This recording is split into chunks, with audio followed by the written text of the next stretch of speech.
Students, welcome to MN maths classes. मैं मोनिका गोयल। बेटा आज हम करेंगे क्लास 10th मैथ्स, जो कि आईसीएसई बोर्ड का पेपर है, स्पेसिमेन क्वेश्चन पेपर 2025 का। उसका सेक्शन ए करेंगे। सेक्शन ए में बेटा क्वेश्चन जितने भी उसके पार्ट है क्वेश्चन नंबर 1 के 1 to 15 वो सारे करेंगे सेक्शन ए के, राइट, जिसमें सारे क्वेश्चंस अटेम्प्ट करने जरूरी है। Attempt all questions for this section, right. अभी स्टार्ट करते हैं बेटा क्वेश्चन नंबर 1 के फर्स्ट पार्ट से। क्वेश्चन नंबर 1 का फर्स्ट पार्ट क्या क्या रहा है? A polynomial in x is divided by x minus a. कोई पॉलिनोमियल है, किसमें है? x में। मीन्स हम ले लेते हैं px is any polynomial which is divided by x minus A and for x minus a be a factor of this polynomial, the remainder should be। कहता x minus a इस polynomial का factor अगर है तो reminder कितना होना चाहिए? तो हमारी जो बेटा फैक्टर थ्योरम है, आप इस किसी पॉलिनोमियल का फैक्टर तब होती है जब वो उस पॉलिनोमियल को पूरा डिवाइड करे, means remainder should be 0। So option B is the correct option, right.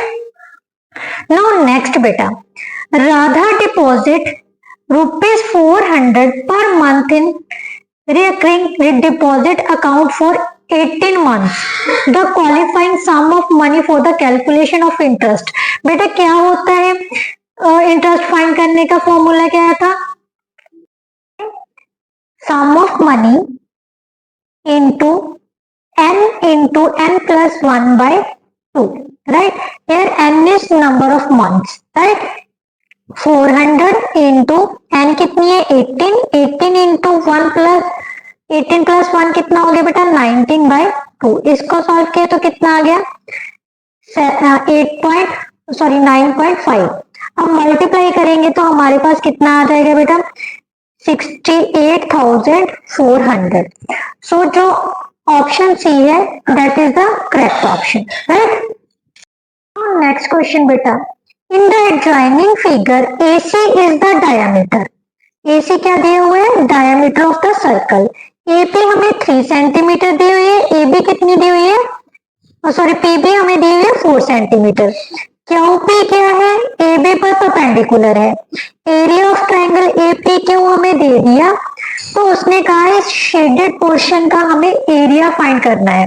अब ध्यान से देखो, अगर हम इस ट्राइंगल के एरिया में से ये ट्राइंगल का एरिया सब्ट्रैक्ट कर दे तो हमारे पास इस शेडिंग पोर्शन का एरिया पता चल जाएगा, राइट। बट उसके लिए हमें इस ट्राइंगल का एरिया निकालना पड़ेगा, राइट।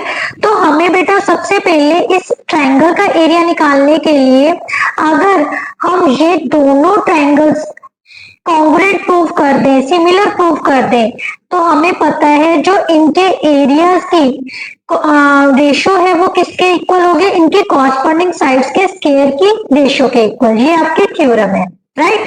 तो सबसे पहले क्या करेंगे, क्वेश्चन नंबर 3 में है, हमें सबसे पहले in triangle APQ and triangle ABC, ध्यान से देखिए क्या क्या चीज इक्वल आ रही है? Angle A is common, right. ये क्या है? कॉमन एंगल है। अब ध्यान से देखो, AC क्या है? डायमीटर है, राइट। तो ये एंगल हाफ सर्कल में बन रहा है। हाफ सर्कल में जो एंगल होते हैं वो कितने का होता है? 90 डिग्री का। So we can say that angle APQ is equal to angle ABC, that is each one is 90 degree, right? So AA similarity rule के accordingly हमारी जो दोनों ट्राइंगल्स है वो क्या हो गए? Similar, right. अगर ये दोनों ट्राइंगल सिमिलर है तो हमें पता है इनके एरियाज की जो रेशियो है, एरिया ऑफ ट्राइंगल APQ किसके upon area of triangle ABC किसके इक्वल होगा? इनके कॉरस्पॉन्डिंग साइड्स के रेशियो के। मींस AP का स्क्वायर किसके इक्वल अपॉन AB के स्क्वायर के, राइट। क्लियर। अब एरिया ऑफ ट्राइंगल APQ हमें दिया हुआ है, कितना दिया हुआ है बेटा? 18। एरिया ऑफ ट्राइंगल ABC हमने पता करना है क्योंकि ये तो पता ही नहीं है। AP कितनी है हमें? 3 सेंटीमीटर। 3 centimetre, right. और ए बी कितनी हो जाएगी बेटा, A B is equal to क्या लिखेंगे, A B is equal to A P plus P B, that is equal to 3 plus 4, 7 centimetre आ गए अपॉन 7, राइट। अब हम इस 3 का स्केयर अपॉन 7 का स्केयर, राइट, क्योंकि इनका स्केयर की रेशियो के इक्वल है। तो क्रॉस किया तो हमारे पास कितना आ जाएगा, area of triangle A B C is equal to 18 into 7 का स्केयर बाय 3 का स्केयर। इसे सॉल्व किया तो कितना आ गया, 18 into 49 by 9, that is equal to 98 square centimetre. Clear. ये हमारे पास क्या आ गया, ट्राइंगल एबीसी का एरिया। बट अभी हमने पता करना क्या है, शेडेड पोर्शन का area. Area of shaded portion QPBC that is equal to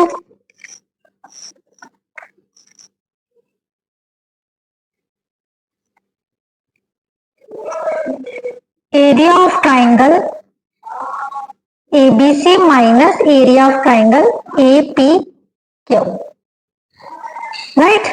That is equal to 98 minus 18 square centimeter, which is equal to 80 centimeter square. So option C is the correct option.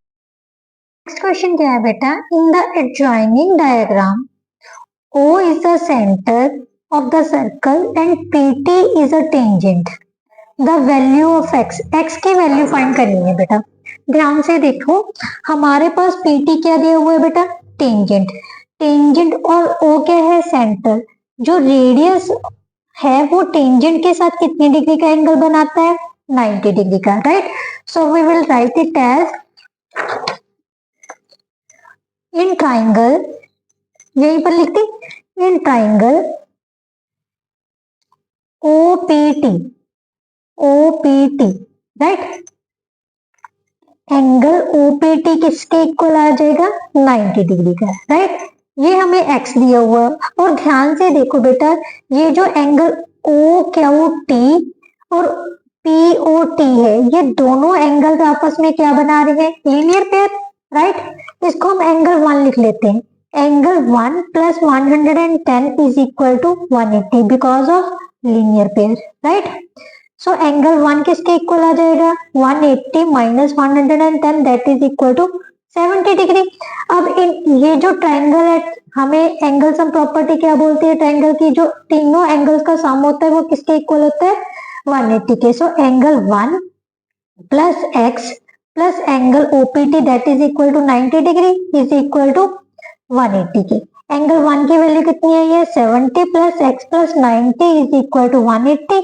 x किसके equal आ जाएगा, 180 minus 160 that is equal to 20 degree. So option A is the correct option, right? Now next question बेटा, in the adjoining diagram the length PR, PR की length पता करनी है जबकि हमें क्या दी हुई है, QR दी हुई है और एंगल ऑफ एलिवेशन दिया हुआ है, एंगल P दिया हुआ है। बेटा एंगल के सामने की जो साइड होती है उसे क्या बोलते हैं हम, परपेंडिकुलर, और जो एडजेसेंट साइड होती है उसको बोलते हैं बेस। हमने पता करना है ये सामने की जो PR है वो क्या है, हमारा हाइपोटेन्यूज। हमने हाइपोटेन्यूज की लेंथ पता करनी है। जो चीज पता करनी है उसको ऊपर रख लो और जो चीज दी हुई है उसे नीचे रख लो। हाइपोटेन्यूज अपॉन परपेंडिकुलर, बेटा एक ट्रिग्नोमेट्री का एक फॉर्मूला है जो आप सभी ने याद रखना है। पंडित बद्री प्रसाद हर हर बोले सोना चांदी तोले। ये एस किसको रिप्रेजेंट करता है, साइन को, सी कोस को, टी टेन को, p perpendicular, h hypotenuse, b base. Sine का जो रेसिप्रोकल होता है वो होता है कोसेक, और कोस का होता है सेक, टेन का होता है कोट। तो कोसिकेंट, कोसिकेंट किसके इक्वल हो गया, h by p, means h by p is equal to cosecant कितने डिग्री का एंगल, 60 डिग्री का, right. h upon p, p की वैल्यू कितनी है, 9। कोसेक कितना होता है बेटा, √3 बाय 2/√3, राइट। यही होता है ना, क्योंकि साइन 60 होता है √3/2, तो कोसिकेंट 60 क्या है, उसका उल्ट हो गया 2/√3। h किसके इक्वल आ जाएगा, 9 इंटू 2/√3। √3 को एलिमिनेट करने के लिए रैशनलाइज कर लिया तो ये कितना आ जाएगा, √18√3/3। इसको कैंसिल किया तो कितना आ गया, 6√3। So option B is the correct option. Now next बेटा, नेक्स्ट क्या दिया हुआ है, solid sphere is cut into 2 identical hemispheres. एक स्फीयर को 2 आइडेंटिकल हेमिस्फीयर्स में काट दिया गया है। स्टेटमेंट 1 क्या कह रही है, the total volume of hemisphere is equal to the volume of the original sphere. Yes, hemisphere का वॉल्यूम क्या होता है, 2/3 पाई आर क्यूब, राइट। 2 में डिवाइड किया है तो दोनों का ऐड किया तो कितना आ जाएगा, 4/3 pi R cube, which is equal to the volume of original sphere. So ये तो हो गया ट्रू, राइट। नाउ नेक्स्ट क्या है, the total surface area of 2 hemisphere together is equal to the surface area of original sphere. ये wrong है। ये कैसे रॉन्ग है बेटा, मान लेते हैं दोनों का जो टोटल सरफेस एरिया कितना होता है हेमिस्फीयर का, 3πr², और दूसरे का भी 3πr² हो गया, टोटल कितना हो गया, 6πr²। बट जो ओरिजिनल स्फीयर है उसका सरफेस एरिया कितना होता है, 4πr²। सो ये तो गलत हो गया, ये 6πr² है, ये 4πr², which is not equal. So ये क्या हो गया, फॉल्स, राइट। तो first statement is true but second is false. So option C is the correct option, right. Now next जो 7th पार्ट है बेटा फर्स्ट क्वेश्चन का, given that the sum of the squares of first 7 natural numbers क्या होते हैं, 1 से start होते हैं, उनके स्क्वायर्स का सम अप टू 7, राइट। कितना दिया हुआ है, 140। उसने मीन पता करने को बोला है। हमारे पास टोटल नंबर्स कितने हैं, 7, राइट। तो डिवाइडेड बाय 7 कर देंगे तो कितना आ जाएगा, 20। सो option A is the correct option, right. Now next बेटा, नेक्स्ट पार्ट क्या है, 8th पार्ट में दिया हुआ है, ए bag contains 3 red and 2 blue balls, a marble is drawn at random, the probability of drawing a black marble. बेटा total marbles कितने हैं हमारे पास, टोटल मार्बल्स कितने हैं, 3 + 2, 3 रेड है 2 ब्लू है, राइट। तो कितने हो गए, 5। और ब्लैक मार्बल, क्योंकि हमने प्रोबेबिलिटी किसकी निकालनी है, ब्लैक मार्बल की, तो ये कितने हैं, 0। So probability of getting black marble कितनी हो जाएगी, 0/5, that is equal to 0। So option A is the correct option, right. Now next बेटा क्या है, हमें ए मैट्रिक्स ए और मैट्रिक्स बी दिया हुआ है। असर्शन क्या है, product A B of 2 matrices A and B is possible. बेटा प्रोडक्ट कब पॉसिबल होती है, हमने चेक करना है जो फर्स्ट मैट्रिक्स है इसकी कितनी रोज है, 1 रो 2 कॉलम है। इस सेकंड मैट्रिक्स के 2 रोज 2 कॉलम्स है। तो हमें प्रोडक्ट किसकी निकालनी है, ए बी की। ए बी की तभी पॉसिबल है जब इसके कॉलम्स और इसकी rows, number of columns of matrix A should be equal to number of rows of matrix B, right? तो ये देखिए ध्यान से, ये दोनों चीजें आपस में क्या है, इक्वल। सो ये ए बी क्या है, पॉसिबल होगी, इनकी दोनों के प्रोडक्ट क्या होगी, पॉसिबल। सो ये तो हो गया ट्रू, राइट। और उसके बाद उसने कहा है number of columns of matrix A is equal to number of matrix, ये भी ट्रू है। और ये क्या है, जो मैंने अभी बोला ना, प्रोडक्ट कब पॉसिबल है, जब फर्स्ट मैट्रिक्स के कॉलम और दूसरे मैट्रिक्स के क्या हो, रोज इक्वल है, नंबर ऑफ रोज इक्वल हो, तो प्रोडक्ट क्या होती है, पॉसिबल। तो इसका मतलब जो रीजन है वो इसकी करेक्ट एक्सप्लेनेशन भी है, राइट। सो हम क्या कहेंगे, both A and R true and R is the correct reason for A, right? So option C is the correct option. Now next beta, a mixture of paint is prepared by mixing 2 parts of red pigments and with the part of base using the information। बेटा ये हमारे पास क्या है, red pigments और parts of base दी हुई है, A B और सी की वैल्यू निकालनी है। 2/5 इज इक्वल टू 4/8।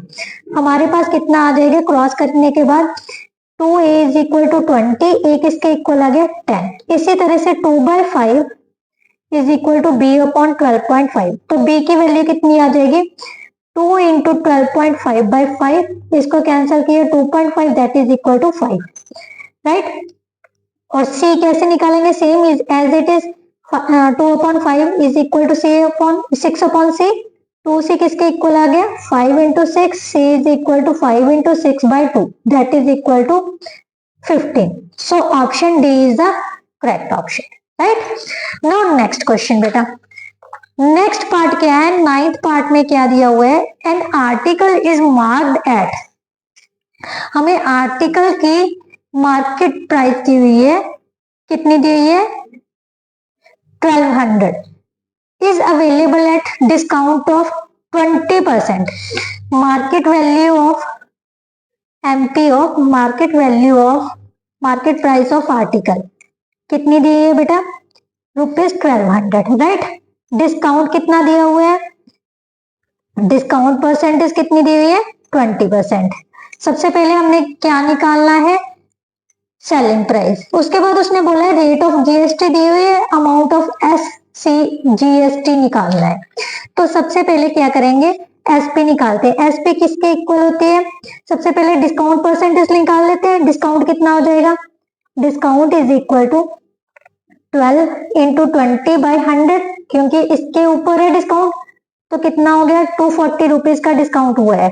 तो हमने निकालनी है अब एसपी, एसपी कितनी हो जाएगी 1200 minus 240 that is equal to 960 rupees हमारी क्या होगी selling price of article, but उस पर उसने कितने परसेंट जीएसटी लगा दिया 18%, राइट। तो जीएसटी की वैल्यू निकालते हैं, कितनी होगी जीएसटी कितना हो जाएगा 960 का 18%, राइट। 0 से 0 कैंसिल हो गई, तो हमारे पास कितना आ गया बेटा, इसको मल्टीप्लाई कर लेते हैं। 18 को 6 से मल्टीप्लाई किया 108, 10 18 9 का 162 160 172, राइट, बाय 10। सो हमारे पास आ गया बेटा 172.80 रुपीज, राइट। ये क्या आ गया हमारे पास जीएसटी, मीन्स इस सेलिंग प्राइस पर जीएसटी कितना लगा है हमारा 172.80 रुपीज, राइट। बट उसने सीजीएसटी की वैल्यू निकालनी, हमें पता है ये क्या होता है half of GST, right. Half of GST तो कितना हो गया 1/2 into 172.8 that is equal to 86.40 rupees, ये हमारा क्या आ गया सीजीएसटी। तो option D is the correct option, right. Now उसने कहा है the sum of money required to buy 50 shares ₹40 shares at ₹38.50। बेटा उसने 50 शेयर्स खरीदने के लिए कितने मनी की जरूरत पड़ेगी, एक शेयर की वैल्यू जो 40 शेयर्स वाला वैल्यू है वो कितने में खरीद रहा है वो 38.50 में। तो सिंपली हम क्या करेंगे ₹50 को 38.50 से मल्टीप्लाई कर देंगे तो कितना आ जाएगा 055 का 25 टू यहाँ पर आ गया 42 490, तो कितना आ गया ₹1925। So option C is the correct option, right? Now next बेटा the roots of quadratic equation। बेटा सिंपली हमारे पास प्लस माइनस 1 होगा क्योंकि एक्स स्क्वायर किसके इक्वल आ गया 1 के, एक्स किसके इक्वल आ जाएगा plus minus √1 that is equal two plus minus √1। So option D is the correct option. हमेशा ध्यान रखना क्योंकि ये क्या है quadratic equation, quadratic equation highest power कितनी होती है 2, जितनी इसकी हाईएस्ट पावर होगी उतने ही इसके रूट्स होंगे, तो मिनिमम 2 रूट्स तो है ही है, कितने होंगे मैक्सिमम रूट्स, मैक्सिमम और मिनिमम कितने रूट्स होंगे 2, राइट। तो option D is the correct option. Which of the following equation represents A line equally inclined at axis. बेटा उसने पूछा है ऐसे कौन सी इक्वेशन है जो इक्वली इंक्लाइन करेगी एक्सिस के साथ। इसके लिए बेटा हमारे पास जो लाइन की इक्वेशन है उसका स्लोप जो कितना होना चाहिए 1 या -1 होना चाहिए। तो ध्यान से देखिए अगर हम इस इक्वेशन में लेते हैं, मान लेते हैं फर्स्ट इक्वेशन में लेते हैं 3y किसके इक्वल आ जाएगा, 2x प्लस 7 के इक्वल आ जाएगा, और y किसके इक्वल आ जाएगा, 2/3x प्लस 7/3। यहाँ पर जो स्लोप है वो हमारे पास कितना आ जाएगा, 2/3, राइट। तो ये तो नहीं हो सकता, मैंने आपको बोला जो स्लोप होना चाहिए वो कितना होना चाहिए, 1 होना चाहिए। अब नेक्स्ट देख लेते हैं। सो ये तो हो गया नो। अब सेकंड ऑप्शन के लिए देखते हैं, x minus y is equal to 7 है, तो विच इम्प्लाइज टू y किसके इक्वल आ जाएगा, x प्लस 7 की, राइट। और यहाँ से स्लोप की वैल्यू कितनी आ गई, 1, means angle of theta, tan theta कितना आ गया, tan 45। सो थीटा कितना होना चाहिए, 45 डिग्री, और स्लोप शुड भी इक्वल टू 1 होना चाहिए। किसके लिए, जब वो लाइन इक्वल इंक्लाइन करेगी x एक्सिस के साथ, right. x axis means equally inclined, यहाँ से भी 45 और यहाँ से भी 45, जब 135 डिग्री का होना चाहिए, राइट। तो option B is the correct option, right. Now next और लास्ट जो फर्स्ट क्वेश्चन का पार्ट है, 15th पार्ट, क्या दिया हुआ है हमें, एक लाइन दी हुई है, इक्वेशन दी हुई है, and x is a prime number, x क्या है, प्राइम नंबर। तो सॉल्यूशन सेट पता करना है x का। सबसे पहले हम इसको सॉल्व करते हैं। x plus 2 less than equal to x/3 plus 3 दिया हुआ है, ठीक है। x माइनस x/3 किस less than equal to 3 minus 2, इसको सॉल्व किए तो कितना आ जाएगा, 2/3x less than equal to 1, x less than equal to कितना आ जाएगा, 3/2, that is equal to x should be less than equal to 1.5। x किससे छोटा होना चाहिए, 1.5 से छोटा होना चाहिए। और दूसरी कंडीशन उसने ये दे दी भी x क्या है, प्राइम नंबर। तो प्राइम नंबर कहां से स्टार्ट होते हैं, 2 से स्टार्ट होते हैं, तो इसका सोल्यूशन सेट क्या होगा, 5, right. So option A is the correct option. इसके साथ जो बेटा सेक्शन ए का जो क्वेश्चन नंबर 1 है वो आपका कंप्लीट होता है। आई होप सो आपको बहुत अच्छे से समझ आई होगी। अगर फिर भी कोई ऐसा क्वेश्चन है जो आपको नहीं समझ आया तो कमेंट बॉक्स में कमेंट कीजिए, मैं आपको दोबारा से वो क्वेश्चन समझाऊंगी एक अलग से वीडियो बना के, राइट। नेक्स्ट वीडियो में हम नेक्स्ट क्वेश्चन लेके आएंगे। तब तक के लिए good bye, thank you so much. Video को ज्यादा से ज्यादा लाइक कीजिए, शेयर कीजिए और चैनल को सब्सक्राइब करना मत भूलिए। Thank you.